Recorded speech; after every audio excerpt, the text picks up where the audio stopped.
আমার এক ইজ্জত আমি কয়জনকে দেখাবো? ভালোবাসার এমন তীব্র টান যেখানে একজন প্রেমিকা নিজের সতীত্বকে শুধু একজনের জন্য সংরক্ষিত রাখার প্রতিজ্ঞা নিয়ে বারবার ছুটে আসেন প্রেমিকের কাছে।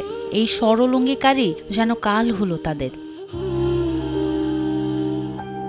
প্রেমিকা নাফিসা আক্তার লুবনা জানান, যে সতীত্ব আমি একজনকে দিয়েছি সেটা দ্বিতীয় কাউকে দেখাতে পারবো না, আর যাকে ভালোবেসেছি তাকে ঠকাতে পারবো না। আমার এক ইজ্জত আমি কয়জনকে দেখাবো? আমার ইজ্জত আমি একজনকে দেখাইছি, আমি তার সাথে সংসার করতে চাই, আমার অন্য জায়গায় কখনো সংসার হবো না। ঘটনাটি টাঙ্গাইল সদর উপজেলার করটিয়া ইউনিয়নের নামদার কুমিল্লি গ্রামের।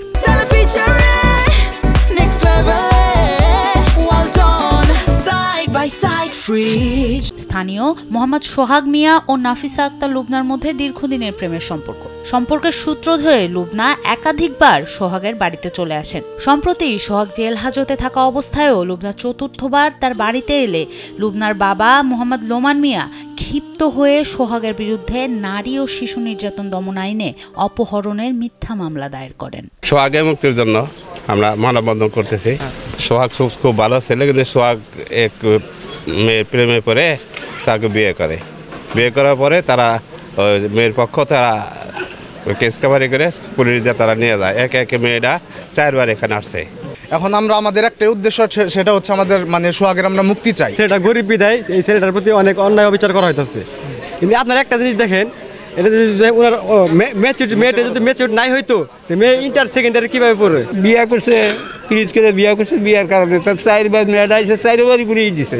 এই লামিসা আর সোহাগ যে প্রেম করেছে, এটা শিরি ফরহাদ, লাইলি মজনু, তারা এই জামানার যদি তারা থাকতো তাহলে এই সোহাগ এবং লামিসার ইতিহাস রেকর্ড হয়ে যেত। সোহাগের বাবা শহীদুল ইসলাম ও মা সূর্যভানু কান্না জড়িত কণ্ঠে ছেলের মুক্তির আবেদন জানান। বলেন, লুবনা যতবার এসেছে ততবারই তারা তাকে ফেরত পাঠিয়েছেন। একবার এসে দিয়ে দিচ্ছি, দ্বিতীয়বার এসে দ্বিতীয়বারই দিয়ে দিচ্ছি, 3 বার এসে 3বারই দিয়ে দিচ্ছি। তার বছর আমার মীমাংসা করে 30,000 টাকাও নিচ্ছে, রাজগঞ্জ নিচ্ছে।